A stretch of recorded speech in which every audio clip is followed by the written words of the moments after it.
सन्थ अच्युतानंद महापुरुष मालिका मालिका पंचसखा जुगर श्रेष्ठ कवि आज को 500 वर्ष पूर्वे जहाँ लिखिदे जाइछंती लेखा ताकर अक्षर अक्षर प्रतिफलित होउछि।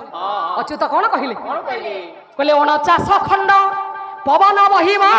पर्वत दोहली जीव